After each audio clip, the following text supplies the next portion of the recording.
పాపము, అశాంతి, భయం, దిగులు, శ్రమ, వేదన, దొంగతనం, వ్యభిచారం, వ్యాధి, హత్యలు, త్రాగుడు, ఉగ్రవాదం, భయంకర సంఘటనలు, మరణం, నరకం.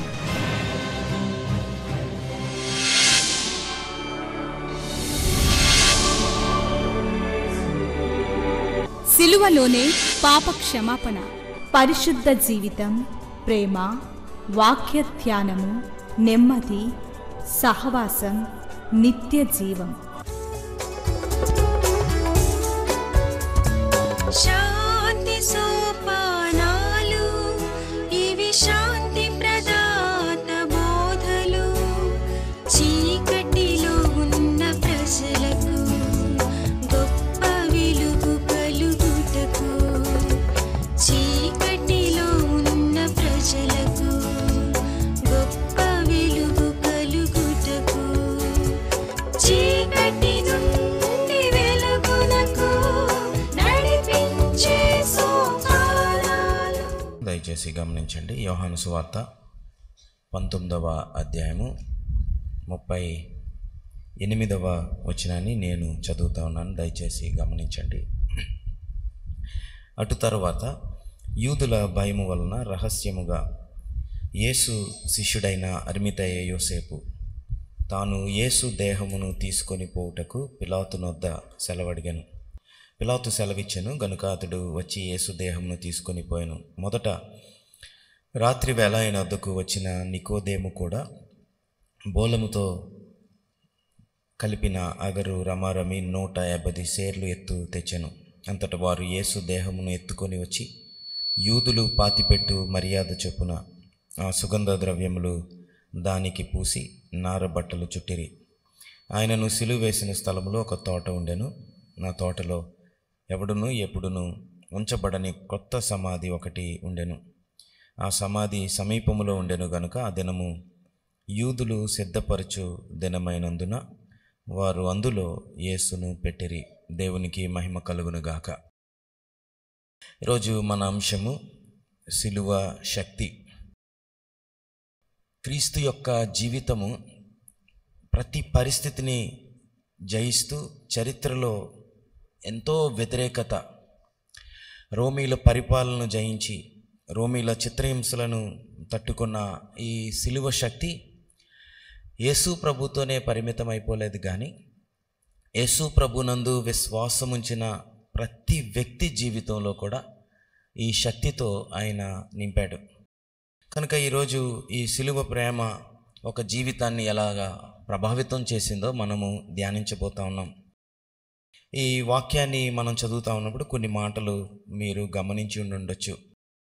మొట్టమొదటి అంశము, సిలువ ప్రేమ జీవితాన్ని ప్రత్యేకిస్తుంది. యేసు ప్రభుతోనే జీవించాలి, యేసు ప్రభుతోనే నడవాలి అని అనుకుంటున్నాడు, కానీ యేసు ప్రభుని వెంబడిస్తున్నాడు, కానీ మనుషులు భయము తనలో ఏం చేస్తామని చెప్పండి కనబడతా ఉంది. మనుషులు ఏమనుకుంటారు అనేది కనబడతా ఉంది. మనుషులు ఏమనుకుంటారు అని ఆలోచించే వ్యక్తి దేవుడు ఏమనుకుంటాడో ఆలోచించడు. మనుషులు ఘనత వెతికే వ్యక్తి ఎవరు ఘనత వెతకడు చెప్పండి? దేవుని ఘనత వెతకడు. ఇది మన ప్రతి అడుగులో కనబడుతుంది. అంటే మనకు అర్థం అవ్వాలంటే దేవుడు నన్ను చూస్తున్నాడు, దేవుడు నన్ను పరీక్షిస్తున్నాడు అని అనుకునే వ్యక్తి ఒకలాగా మాట్లాడతాడు. మనుషులు నన్ను చూస్తున్నారు అనే వ్యక్తి ఇంకొకలాగా మాట్లాడతాడు. ఇది మన వస్త్రధారణలో కనబడుతుంది, ఇది మనం చూసే విధానంలో కనబడుతుంది. దేవుడు నన్ను చూస్తున్నాడు అనే వ్యక్తి ఒకలా చూస్తాడు, మనుషులు నన్ను చూస్తున్నారు అనే వ్యక్తి మరొకలాగా చూస్తాడు. మన స్నేహాలు, మన వ్యక్తిగత జీవితాన్ని ఇది ఎంతో ప్రభావితం చేస్తుంది. అందుకే దావీదు భక్తుడు అన్నాడు, యెహోవా యందలి భయము పవిత్రమైనది, అది నిత్యము నిలుచును అన్నాడు. తర్వాత సామెతలు, కీర్తనలు చదువుతూ ఉంటే యెహోవా యందు భయభక్తులు కలిగి ఉండుట జ్ఞానమునకు మూలమని ఉంది. అంటే బిగినింగ్ ఆఫ్ విజ్డమ్ అనే మాట రాశాడు. ఈ భయము స్వాభావికంగా మనలో పుట్టదు. మనలో ఉండే భయం ఏంటంటే ఎప్పుడు మనం ఎవరు నన్ను చూస్తున్నారు అనేది ఆలోచిస్తాం, మనుషులు చూస్తున్నారు అనేది. ఈ భయము మనలోకి పుట్టాలి అని అంటే యెషయా 11:2లో భక్తుడు ప్రవచిస్తూ అన్నాడు, యెహోవాయందు భయభక్తులు పుట్టించు ఆత్మ అనే మాట రాయబడింది. చెప్పండి ఈ మాట, యెహోవాయందు భయభక్తులు పుట్టించు ఆత్మ అనే మాట ఉంది. కనుక యేసు ప్రభువుని వెంబడిస్తున్నాడు, కానీ మనసులోనే వెంబడిస్తున్నాడు. ఆయన బోధలు వింటున్నాడు, కానీ ధైర్యంగా యేసు ప్రభు దగ్గరికి రావట్లేదు. ఎందుకు రావట్లేదంటే, ప్రభు దగ్గరికి వస్తే నా ఘనత ఏమైపోతుంది, ప్రభు అంత గొప్పవాడేం కాదు చూడ్డానికి, ప్రభు చాలా తగ్గించుకొని జీవించే వ్యక్తి, ప్రభుతో వెళ్తే నన్ను వెలివేస్తారేమో అనుకుంటున్నాడు. ప్రభుతో వెళ్తే నా పరపతి, ఆయన మెంబర్ ఆఫ్ ద పార్లమెంట్గా ఉన్నాడు, నా స్థాయి పడిపోతుందేమో అనే భయముతో జీవిస్తూ ఉన్నాడు. నేను ఒక ఉదాహరణ చెప్తాను. మన తెలిసిన హోమ్లో ఒకసారి ఒక చిన్న పాపని తీసుకొని వచ్చారు. ఆ పాపకి 2.5 సంవత్సరాలు 3 సంవత్సరాలు సుమారు. తల్లిదండ్రులు ఇద్దరూ కూడా మలేరియా టైఫాయిడ్ ద్వారా అడవిలో ఎక్కడో చాలా లోపల ఉండడం వల్ల వైద్యం అందక చనిపోయారు. తీసుకొచ్చిన తర్వాత ఆ హోమ్లో ఉన్న కొన్ని అలవాట్లు అలవాటు అవుతూ ఉన్నాయి. 8:30 తర్వాత ఇంకేమీ తినకూడదు, పడుకోవాలి. అయితే పొద్దున్న స్కూల్లో ఎవరిదో పుట్టినరోజు జరిగితే ఆ పాపకి ఎవరో చాక్లెట్ ఇచ్చారు. 8:30 అవుతా ఉంది, పడుకునే సమయంలో ఆ చాక్లెట్ ఇప్పి తిందాం అనుకుంటే మిగతా పిల్లలందరూ అన్నారు, ఇప్పుడు తినకూడదు, ఇప్పుడు అక్క వస్తుంది కొంతసేపట్లో, అక్క వచ్చే లోపల మనం నిద్రపోవాలి, తింటే అక్క తిడుతుందని చాక్లెట్ తీసుకోవడానికి ప్రయత్నం చేసరికి గట్టిగా ఏడవడం మొదలుపెట్టింది. ఇప్పుడు ఇది ఏడ్చిందంటే మనల్ని తిడతారు ఎందుకని ఆ పెద్ద పిల్లలు కూడా చాలా కామ్గా నిశ్శబ్దంగా ఉండిపోయారు. ఈ లోపల చాక్లెట్ ఓపెన్ చేసుకొని నోట్లో వేసుకొని తింటా ఉంది. అక్క వచ్చింది. అక్క నడుస్తాం వినపడేసరికి అందరూ మంచాలు ఎక్కి పడుకున్నారు. ఈ చిన్న పాప మాత్రం మంచం దగ్గర మోకరించి ప్రార్థన చేసుకుంటా ఉంది. అక్క లోపలికి రావడం ఈ పిల్లని చూసి, అరే ఏంటి ఈ చిన్న పిల్లని చూసి నేర్చుకోండి, మీరు వచ్చి 2 నెలలు 3 నెలలు కూడా అవ్వలేదు, ఎంత చక్కగా ప్రార్థన చేసుకుంటా ఉంది. అందరు నవ్వుతూ ఉన్నారంట. ప్రార్థన చిన్నపిల్లలు 1 నిమిషం 2 నిమిషాలు చేస్తారు, అంతే కదండి. ప్రభువా ఈరోజంతా కాపాడావు, రాత్రి అంతా కాపాడు, ఇంకా ప్రార్థన చేసేవారు దేశాన్ని రక్షించి, ఇలా ప్రార్థన చేస్తారు. 5 నిమిషాలైనా ప్రార్థన అవ్వట్లేదు, 10 నిమిషాలైనా అవ్వట్లేదు. ఏంటంటే లోపల నోట్లో ఉన్న చాక్లెట్ అంతా నవిలేస్తుంది. ఓ 10 నిమిషాల తర్వాత లేచి ఆమెనని తెలియ లేచేసరికి అందరు నవ్వుతున్నారు. అప్పటికే చెప్పారు తింటుందని. నోరు తెరువమ్మా అంటే నోరు తెరిచేసరికి నోట్లో అంతా చాక్లెట్ ఉంది. కాకపోతే జాగ్రత్త వినండి, 2.5 సంవత్సరాలు 3 సంవత్సరాలు ఏమనుకుందంటే, నేను మోకరించి ప్రార్థన చేస్తే అక్క ఇంక నన్నేమీ అనదు, కనుక నేను మోకరించి ప్రార్థన చేస్తాను, అక్క చూసి వెళ్ళిపోతుంది అని అనుకుంది. 2 సంవత్సరాలకే అంత మోసం చేయడం తెలుసుకుంది. చాలామంది భక్తి మన జీవితాల్లో, నేను ప్రభువుని సొంత రక్షకుడిగా అంగీకరించక మునుపు నా భక్తి అలాగే ఉంది. ఆదివారం కనుక నేను మందిరానికి వచ్చాను, ఎందుకంటే ఎవరో చూశారు, లేకపోతే ఎవరో తీసుకొచ్చారు, వెళ్ళాలి. ఆదివారం వచ్చింది, ఇది ఆచారం, లేకపోతే ఆదివారం వెళ్ళకపోతే సరిగ్గా ఉండదు. జాగ్రత్తగా వింటున్నారా? భక్తి అనేది ఆదివారానికి సంబంధించింది కాదు. భక్తి అంటే ఎవరో మనుషులు చూస్తున్నారని సంబంధించింది కాదు. భక్తి అని అన్నప్పుడు వ్యక్తిగతంగా మన అంతరంగంలో మన ప్రతి తలంపు దేవుడు గమనిస్తున్నాడు అని తెలుసుకోవడం భక్తి. దావీదు అన్నాడు, నా హృదయ ధ్యానము, చెప్పండి, నా నోటి మాట నీకు అంగీకారంగా. మళ్ళీ చెప్దాం, నా హృదయ ధ్యానం, నేనేమో ఆలోచిస్తున్నానో కూడా అది నీకేమవ్వాలి ప్రభువా, నీకు అంగీకారంగా ఉండాలి, అది నీకు ఇష్టమైనదిగా ఉండాలి ప్రభువా అని దావీదు ఆలోచించాడు. అందుకే అకస్మాత్తుగా ఈ వ్యక్తి ప్రత్యక్షమయ్యాడు సిలువ దగ్గర. అప్పటి వరకు బయటికి రాలేదు, సిలువ దగ్గర వచ్చాడు. నేను అనుకుంటా ఉన్నాను, యేసు ప్రభుని వెంబడిస్తున్నాడంటే ఎప్పుడు యేసు ప్రభుని కలిసినట్టు ఎక్కడ యేసు వార్తలో చదవం. బహుశా ధనవంతుడు కనుక తన సేవకుడిని పంపించి ఉండేవాడు. అరే యేసు ప్రభు ఏం చెప్తున్నాడో రోజు నువ్వు వచ్చి నాకు ఏం చేయాలి చెప్పాలి. ఒకరోజు పరిగెట్టుకుంటూ సేవకుడు వచ్చి అన్నాడు, అన్న ఈరోజు అద్భుతమైన ప్రసంగం చెప్పాడు ప్రభు, 3 రోజులు జరిగింది ప్రసంగం, ఎవరు భోజనాలు కూడా చేయలేదు. ఏం చెప్పాడు అంటే, ఆత్మ విషయమై దీనులైన వారు ధన్యుడని చెప్పాడు, దుఃఖపడు వారు ధన్యులని చెప్పాడు. కొండ దిగి కిందకు వస్తా ఉన్నాం, వస్తుంటే కుష్ఠరోగంతో నిండిన ఒక వ్యక్తి వచ్చాడు, ప్రభు వాడిని దగ్గరికి చేర్చుకున్నాడన్నా, ప్రభు వాడిని కౌగిలించుకున్నాడు, ఒకరోజు అందరం సముద్ర తీరాన ఎదురు చూస్తున్నాం ప్రభు కొరకు. చాలాసేపు ప్రభు రాలేదు. చాలామంది జన సమూహాలు ఈ లోపల నావ ఆ ఓడ సముద్ర అద్దరికి వచ్చింది. పేతురు దిగాడు. పేతురుని వెంటనే అడిగాను, పేతురు ఏంటి రాలేదంటే ఇవాళ 2 అద్భుతాలు జరిగినాయి అన్నాడు. ఏంటి అద్భుతం అంటే ఆయన గాలి సముద్రాన్ని అణిచివేశాడు. గెనెసరెతు ప్రాంతానికి వెళ్ళాం. 3000 దురాత్మలు పట్టిన వాడిని ప్రభు గద్దిస్తే ఆ దురాత్మలన్నీ వచ్చి ప్రభు ముందు ఏం చేశాయి, సాష్టాంగ పడ్డాయి అని ఇవన్నీ వింటా ఉన్నాడు. ఇవన్నీ వింటున్న వ్యక్తి ఈరోజు సిలువలో ప్రభుని చూస్తుంటే ఇలా అనుకుంటున్నాడు, అరే ఇంత గొప్ప దేవుడు, ఇంత గొప్ప సృష్టికర్త, ఒక్క మాటతో సముద్రాన్ని, ఒక్క మాటతో గాలిని అణిచివేసిన దేవుడు ఈరోజు ఏంటి ఇక్కడ సిలువలో వేలాడుతూ ఉన్నాడు, అర్థమవట్లేదు. ప్రభు బోధలు విన్నాడు. ప్రభు బోధల్లో ఎన్నోసార్లు క్షమించు అనే మాట కూడా వినుంటాడు. శత్రువుని ప్రేమించాలనే మాట వినుంటాడు. ప్రభు వారేం చేయొచ్చు తండ్రి, వీరేం చేయుచున్నారు వీరు ఎరుగను గనుక వీరిని క్షమించు మాట విన్నాడు. ఈరోజు చూస్తూ ఉంటే ఇవేమీ అర్థమవట్లేదు. ఈ ప్రేమను అర్థం చేసుకోలేకపోతా ఉన్నాడు. తన జ్ఞానానికి మించిన ప్రేమ. ఈ ప్రేమ తన హృదయాన్ని ప్రభావితం చేస్తూ ఉంది. లోపల తన హృదయాన్ని మారుస్తూ ఉంది. ఇంత దేవాతి దేవుడే అంతగా తగ్గించుకుంటే నేనేంటి ఇంకా నా పదవికి, నా పరపతిని పట్టుకొని వేలాడుతూ ఉన్నాను. ఆయన సిలువలో వేలాడుతూ ఉన్నాడు. నేనేంటి ఇంకా నా గొప్పతనాన్ని చూసుకుంటా ఉన్నాను. నా జీవితంలో ఇదంతా నేను విడిచిపెట్టాలి అని అనుకుంటా ఉన్నాడు. బహుశా నేను అనుకుంటా ఉన్నా, అక్కడ రాయబడి ఉంది, అందరూ యేసు ప్రభుని చంపాలని ఓటేశారు, అరిమితై యోసేపు ఒక్కడే వారితో సమ్మతించలేదనే మాట ఉంది. ఆ రాత్రి పట్టుకున్న తర్వాత ఒక సేవకుడు పరిగెట్టుకుంటూ వచ్చి, అయ్యా యేసు ప్రభుని పట్టుకున్నారు అనగానే వెనకాల వెళ్ళి చూస్తూ ఉండుంటాడు. ప్రభుని పట్టుకొని తీసుకొచ్చారు. ప్రభుని పట్టుకొని భయంకరంగా కొడతా ఉన్నాడు. ప్రభు ఏం మాట్లాడట్లేదు. అక్కడ ఒక మాట రాయబడి ఉంది, ఆయన నోరు తెరవలేదనే మాట ఉంది. ప్రభుని కొట్టి ఆయన మీద ఉమ్మి వేశారు, కొరడాలతో కొడతా ఉన్నారు, చేతులు కాళ్ళు కట్టేశారు, తల కట్టారు, కళ్ళు కట్టారు. ఎవరు కొట్టారో చెప్పు అనే మాట అడుగుతూ ఉన్నారు. ఇవన్నీ చూస్తూ ఉన్నారు. ముళ్ళ కిరీటం పెట్టాడు. ఈ ముళ్ళ కిరీటం కూడా ఎందుకు పెట్టారంటే ప్రభు ఒకవేళ సిలువలో తల ఎత్తితే ప్రభువుకి ముళ్ళు గుచ్చుకోవాలని ముళ్ళ కిరీటం పెట్టారు. కనుక సిలువలో కూడా ప్రభు తలదించుకునే ఉండాలి అంటే మానవ హృదయం ఎంత కఠినమైనదో ఆలోచించండి. ఇంత శ్రమ పెడుతున్నా అక్కడ ఒక మాట రాయబడింది, ఆయన నోరు తెరవలేదు అనే మాట.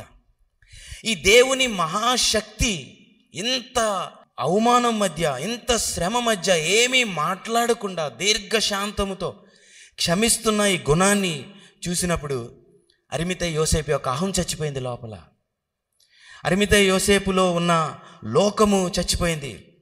ఇంకా లోకం ఏమనుకున్నా పర్లేదు, ఈరోజు నేను తెగిస్తాను, వెళ్ళి యేసు దేహాన్ని నాకు ఇమ్మని అడుగుతానన్నాడు. తెగించి అనే మాట రాయబడి ఉంది. సిలువ శక్తి ఎంత ప్రభావితం చేసింది అని అంటే, నాకున్న ఏది పోయినా పర్వాలేదు, నా ఆస్తి పోయినా పర్లేదు, నా ఉద్యోగం పోయినా పర్లేదు, నా జీవితంలో ఈరోజు నాకు యేసు ప్రభు కావాలి. బ్రతికితే ఈ ప్రభులాగా నేనేం చేయాలి, బ్రతకాలి. నేను లోకాన్ని పట్టుకొని వేలాడుతూ ఉన్నాను, నాకు ఇంక ఈ జీవితము వద్దు అని లోకం మీద తనకున్న బంధకాలన్నిటి నుంచి సిలువ ప్రేమ తెంచేసి తనని స్వతంత్రుడిగా చేస్తే వెళ్ళి పిలాతు ముందు నిలబడ్డాడు. అందుకే జాగ్రత్త వినండి, క్రైస్తత్వము అని అన్నప్పుడు లేక సిలువ అని అన్నప్పుడు ఇదేదో ఒక ఫీలింగ్ కాదు. చాలామంది ఈ రోజుల్లో ఆధునిక క్రైస్తత్వంలో ఈ ఉద్రేకం ఎక్కువైపోయింది. ఫీలింగ్ అనేది, పలానా చర్చికి వెళ్ళాం, అక్కడ వర్షిప్ చాలా బాగుంటుందండి, లేక అక్కడ పాటలు పాడుతున్నప్పుడు నేను పరలోకాన్ని అనుభవిస్తాను. సరే జాగ్రత్త వినండి, అక్కడికి వెళ్ళిన తర్వాత పాటలు ఎంత బాగున్నాయి, లేకపోతే అక్కడ సన్నిధి ఎంత బాగుంది, వీటన్నిటికంటే నా జీవితం ఎంత మార్చబడింది అనేది ప్రాముఖ్యం. ఇదేదో ఒక పావు గంట, ఒక అరగంట, లేక ఒక 2 గంటలు ఉండే ఫీలింగ్ కాదు, ఇది అనుభూతి మాత్రమే కాదు. అరిమితై యోసేపు అంటున్నాడు, నేను సిలువను చూసినప్పుడు నా జీవితం తలక్రిందులైపోయింది, నా జీవితం మారిపోయింది, నా జీవితంలో నేను దేనిని ఎలా చూసేవాడినో ఆ చూసే విధానం ఏమైపోయింది, మారిపోయింది అనే మాట చెప్తా ఉన్నాడు. ఈరోజు ఆధునిక క్రైస్తత్వం లేక మోడ్రన్ క్రిస్టియానిటీ అంట. ఒక భక్తుడు అన్నాడు, church should be like an operation theatre, but sadly it has become a beauty parlour అన్నాడు. సంఘము ఒక మంచి ఆపరేషన్ థియేటర్ లాగా ఉండాలి. అది వచ్చిన ప్రతి వ్యక్తిలో ఉన్న కుళ్ళు తీసివేయాలి. తద్వారా ఆ కుళ్ళు లోపల ఉన్నది తీసివేసిన తర్వాత ఆ వ్యక్తి శాశ్వత కాలము, ఎక్కువ కాలము బ్రతకాలి. పేతురు ప్రసంగం చేసినప్పుడు ప్రసంగం చాలా బాగుందని వెళ్ళిపోలేదు. పేతురు ప్రసంగం చేసినప్పుడు అక్కడ ఒక మాట ఉంది, వారు పొడవబడి అనే మాట ఉంది. పొడవబడి అనే మాట రాస్తే వారు నొచ్చుకొని అనే మాట రాయబడి ఉంది. అంటే దాని అర్థం, ఒక వ్యక్తిలోనికి ఒక కత్తి దూసుకొని వెళ్తే ఎంత వేదన కలుగుతుందో, ఎంత బాధ కలుగుతుందో దేవుడు మాట్లాడుతున్నప్పుడు హృదయం వేదనతో నిండిపోయింది. ఇలా దేవుని వాక్యం ప్రకటింపబడతా ఉన్నప్పుడు హృదయములో ఉన్న నిజస్థితి బయటపడతా ఉంది. అరిమితే యోసేపు నిజస్థితి బయటపడి, అరే జీవితంలో మనిషి ఇలా జీవించాలి కదా, ఇలా క్షమించాలి కదా, లోకం అశాశ్వతమని తెలుసుకొని లోకం కొరకు, లోక రక్షణ కొరకు అన్నీ విడిచిపెట్టి రిక్తునిగా ప్రభు వస్తే నేనేంటి లోకాన్ని పట్టుకొని వేలాడుతూ ఉన్నాను, నేనేంటి మనుషులు చూస్తున్నారని భక్తి చేస్తున్నాను, నేనేంటి మనుషులకి భయపడుతూ ఉన్నాను. ఇక్కడ చాలామంది కూర్చొని ఉన్నాం, ఈ మాట జాగ్రత్త వినండి. ఎంతమంది జీవితాల్లో పాత స్థితిని విడిచిపెట్టి ఇక్కడ కూర్చున్నాం. ప్రతిరోజు ఎంతమంది మన జీవితాలు సరిచేసుకుంటూ ఉన్నాం. ఎంతమంది వాక్యం వినగానే వాక్యాన్ని మన జీవితంలో జాగ్రత్త విని ఇంటికి వెళ్ళి మన తలుపు వేసుకొని మోకరించి, ప్రభువా ఈరోజు నాతో ఇలా మాట్లాడావు కదా, నువ్వు నాతోనే మాట్లాడినందుకు నా జీవితాన్ని మార్చు ప్రభువా, నువ్వు మార్చకపోతే, నువ్వు నన్ను దీవించకపోతే అలాగా నేను నిన్ను విడిచిపెట్టను ప్రభువా అని ఎంతమంది ప్రార్థన చేస్తాం ఇంటికి వెళ్ళి. అందుకే దేవుని సన్నిధికి వచ్చాము వెళ్ళిపోయామని కాదు, సిలువ దగ్గరకు వచ్చిన వ్యక్తి, సిలువను చూస్తున్న వ్యక్తి, వచ్చిన వ్యక్తి వచ్చినట్లుగా ఏమవ్వట్లేదు, వెళ్ళట్లేదు. నోవహు నావలో 2 పక్షులు ఉన్నాయి చాలా జంతువులతో పాటు. ఒకటి కాకి, ఇంకొకటి ఏంటి చెప్పండి, పావురం. కాకిని విడిచిపెట్టాడు, కాకి ఎగిరికుంటూ వెళ్ళిపోయింది, మళ్ళీ తిరిగి రాలేదు. అప్పటికి ఎక్కడ ఇంకా చెట్లు కనబడలేదు, అప్పటికి ఎక్కడ ఇంకా పర్వతాలు కనబడట్లేదు. కాకి బయట ఉండిపోయింది. ఎందుకు బయట ఉండిపోయిందంటే, కాకికి అప్పటి వరకు ఆ ఓడలో ఉన్న ఆ జీవితం అక్కడేదో బాగానే ఉంది, తింటున్నది, పెడుతుంటే తింటుంది. బయటకు వచ్చేసరికి దానికి పరలోకంలాగా ఉంది. ఎందుకు పరలోకంలో ఉందంటే, కుళ్ళిపోయిన ఈ శవాలన్నీ కూడా అక్కడ తేల్తా ఉంటే వాటి మీద వ్రాలి అవి తినడం దానికి ఇష్టం కనుక దాని మీద వాలిన తర్వాత ఇంకెక్కడికి రావడం ఇష్టపడలేదు చెప్పండి, వాళ్ళలోకి రాలేదు. అయితే ఇంకొక పక్షిని పంపించాడు, ఇది రాలేదని. దేన్ని పంపించాడు? పావురాన్ని పంపించాడు. పావురానికి కూడా ఇవన్నీ కనబడ్డాయి. బహుశా ఇద్దరు స్నేహితులేమో లోపల, బహుశా అది ప్రక్కన ఉంటే దాని ప్రక్కనే ఇది కూడా ఉండి ఉంటుంది. ఇది పైన ఎగురుతూ ఉంటే బహుశా పిలిచి ఉండి ఉంటుంది కూడా కిందకి, నేను ఎక్కడే ఉన్నాను గుర్తుపట్టేవానని. అయితే ఒక మాట రాయబడి ఉంది, దానికి కాలు పెట్టు స్థలము లేక ఏం చేసిందంటే మరలా ఎగిరి వచ్చేసింది. నోవహు చేయి పెడితే నోవహు చేయి మీద వ్రాలింది. మళ్ళీ ఏం చేశాడంటే లోపలికి తీసుకున్నాడు. జాగ్రత్త వినండి. చాలామంది మందిరానికి వస్తాం, దేవుని సన్నిధిలోనే కూర్చుంటాం, మరలా ఇంటికి వెళ్ళి ఏ సినిమాలు అయితే చూడకూడదో ఆ సినిమాలే చూస్తాం. మరలా అవసరం లేనివి, దేవునికి అయిష్టమైనవి, నీచమైనవి చూసే వ్యక్తిగా ఒకవేళ ఇక్కడ కూర్చొని ఉన్నావేమో, దేవుడు నీతో మాట్లాడుతూ ఉన్నాడు. దేవుడు ఈరోజు సిలువ వైపు చూడమని నిన్ను అడుగుతూ ఉన్నాడు. నీ కొరకు ప్రాణం పెట్టి రక్తం కారుస్తున్న ప్రభు వైపు చూడు. ఒకవేళ దేనికి బానిస అయిపోయావు ఈరోజు, నువ్వు దేనికి బానిస అయిపోయినా సిలువ శక్తి నిన్ను ప్రతి బంధకాల నుంచి విడిపించగలదు. సిలువ శక్తి నీ జీవితంలో ప్రతి పాపము నుంచి నిన్ను విడిపించగలదు. ఈరోజు ఒకవేళ కోపానికి బానిస అయిపోయి ఇక్కడ కూర్చుని ఉన్నావేమో, లేక నేను అనే స్వభావానికి బానిస అయిపోయావేమో. అరిమిత యోసేపు కూడా నేనే గొప్ప అనుకున్నాడు, యేసుప్రభుని అందుకే వెంబడించలేదు. సిలువను చూసినప్పుడు, క్రీస్తు మనసును చూసినప్పుడు తన అహమంతా ఏమైపోయింది చెప్పండి, ఏమైపోయింది? చనిపోయింది. కనుక మందిరానికి వచ్చిన వ్యక్తులుగా మన జీవితాల్లో ఈరోజు దేవుడు నాతో మాట్లాడుతున్నప్పుడు ఇక్కడే నేను ప్రార్థన చేస్తున్నాను. ఈ వాక్యం వెంటనే నీవు కూడా ప్రార్థన చేయ. ప్రభువా, క్రీస్తు యేసునకు కలిగిన ఈ మనసు నాకు దయచేయి. ఇక్కడి నుంచి ప్రభువా నన్ను నూతన సృష్టిగా నన్ను ఇక్కడి నుంచి పంపించు ప్రభువా అని అడుగుదాం. జీవితం సరి చేసుకుంటూ, లేకపోతే మనుషులు చూస్తున్నప్పుడు వేషధారులుగా జీవించడం కాదు, ఎవ్వరూ చూడనప్పుడు మన హృదయాంతరంగంలో ఉన్న ప్రతి పాపాన్ని విడిచిపెట్టి దేవునికి ఇష్టలుగా జీవించడము. ఈరోజు అరిమతయి యోసేపు మనతో మాట్లాడుతూ ఉన్నాడు. సిలువలో వేలాడిన ప్రభువే మన మాదిరి. ప్రసంగాలు చెప్పాడు ప్రభు, స్వస్థతలు చేశాడు ప్రభు చాలా గొప్ప ఆశ్చర్యాలు, అద్భుత కార్యాలు చేశాడు.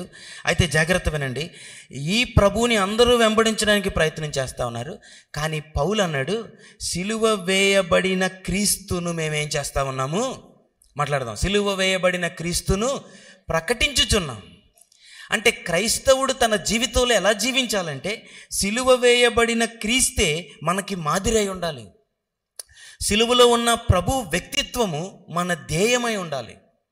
అది పరిపూర్ణతలోనికి నడిపింపబడము అని అంటే ప్రభు మనసు, ప్రభు వ్యక్తిత్వము, ప్రభు హృదయము, సహనము, ప్రేమ, క్షమాపణ మనకు దయచేయమని ఈరోజు ప్రార్థన చేద్దాం. అది నిజమైన క్రైస్తవుడు. నిజమైన క్రైస్తవునికి యొక్క కొలబద్ద యేసు ప్రభు సిలువలో వేలాడుతున్నాడు కదా, అలాంటి వ్యక్తిత్వం కలిగి మనం జీవించాలని లోకం చూస్తూ ఉంది. ఈరోజు లోకం వెతుకుతూ ఉంది, అలాంటి వ్యక్తి ఎవరైనా ఈ లోకంలో జీవిస్తారా అని లోకం వెతుకుతూ ఉంది. అందుకనే మన జీవితాలు ఈరోజు ప్రార్థన చేద్దాం. ప్రభువా, నన్ను నిజమైన క్రైస్తవునిగా నీ శక్తి, నీ బలముతో నన్ను నింపు ప్రభు అంటే దేవుడు సహాయం చేస్తాడు.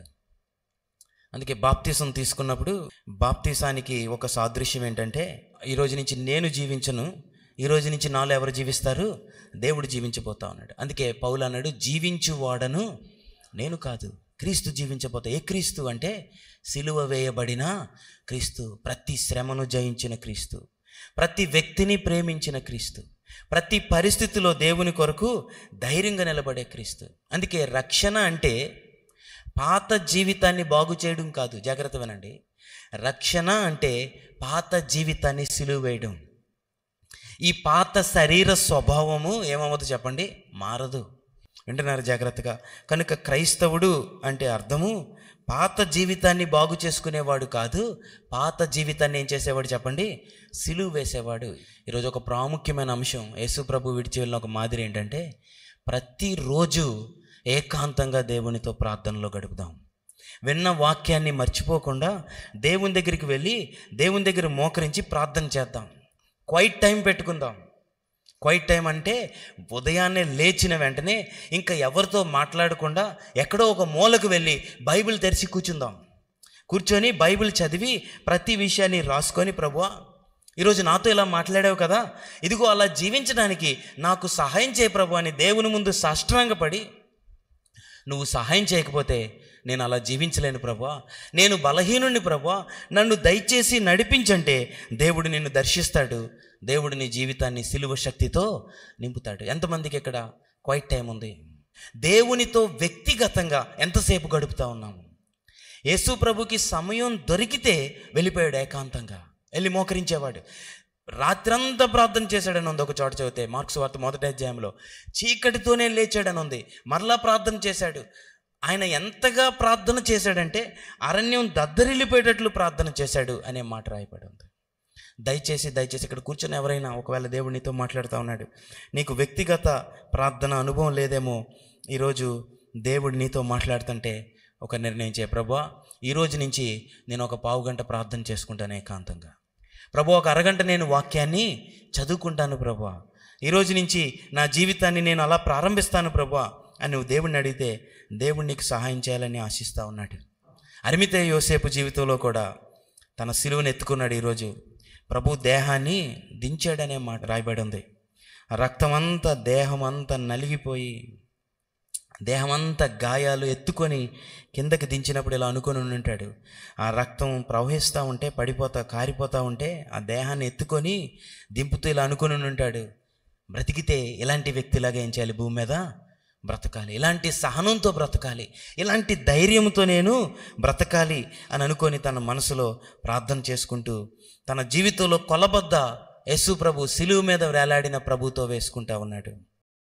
అందుకే మోషే కూడా అన్నాడు, క్రీస్తు విషయమైన నింద గొప్ప భాగ్యమని ఎంచుకొని అల్పకాలము పాపభోగము అనుభవించుట కంటే, ఫరో కుమార్తె యొక్క కుమారుడని అనిపించుకున్నట కంటే క్రీస్తు విషయమైన నింద గొప్ప భాగ్యం అని అంటున్నారు జాగ్రత్తగా.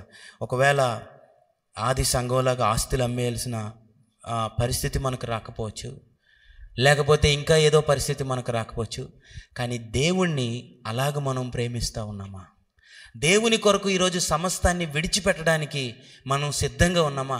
లేకపోతే ఈరోజు దేవుడు నీతో మాట్లాడుతున్నప్పుడు అడుగు ప్రభుని, ప్రభువా నేను సినిమాలకి బానిస అయిపోయాను. బహుశా ఇక్కడ కూర్చుని ఉన్నావు, ఒకవేళ నువ్వు త్రాగుడికి బానిస అయిపోయావేమో, ఒకవేళ నువ్వు అనుకున్నదే చేయాలి అనే అహానికి బానిస అయిపోయావేమో, ఒకవేళ ఏదైనా భయానికి బానిస అయిపోయి ఉన్నావేమో. ఈరోజు ప్రార్థన చేస్తే దేవుడు ప్రతి బంధకం నుంచి నిన్ను విడిపించగలడు. దేవుడు సిలువ వైపు చూడు, ఆయన కార్చిన రక్తంలో విశ్వాసముతో నీ చేతులు పెట్టి నీ హృదయాన్ని కడుక్కో. రక్తం అంటే జీవము, ప్రభు జీవము చేత నువ్వు నింపబడితే ఈరోజు నువ్వు జయించలేని పరిస్థితి ఏమీ లేదు. ప్రార్థన చేసుకుందాం. పరిశుద్ధుడా నీకు వందనాలు. నీ సిలువ గాక వేరే దిక్కేవి లేదు మాకు ఈరోజు. ప్రభువా నీ సిలువ శక్తితో మమ్ములను నింపండి, నీ వ్యక్తిత్వముతో మమ్ములను నింపండి, నీ మహాశక్తి నీ మహాప్రేమతో మమ్ములను నింపండి. ప్రభువా భయమును వెళ్ళగొట్టిన ప్రేమతో మమ్ములను నింపండి, నీ కనికరముతో నింపండి.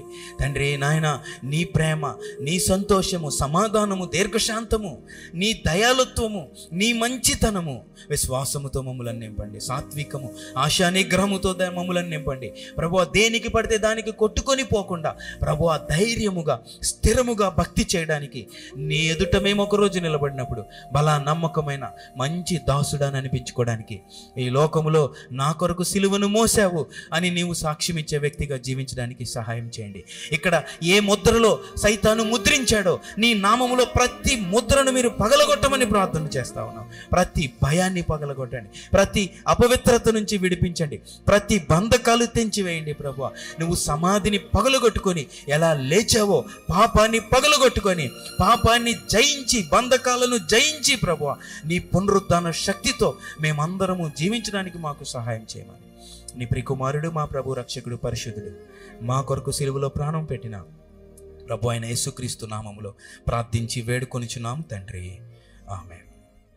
మా address Srimati Joy Sam Benny, Emmanuel church 1-146 S Achyutapuram, Kakinada 4. మా ఫోన్ నెంబర్స్ 944-010-9893 మరియు 0884-237-6793. మరలా ఇదే సమయానికి ఇదే ఛానల్లో మనం కలుసుకుందాం. Thank you.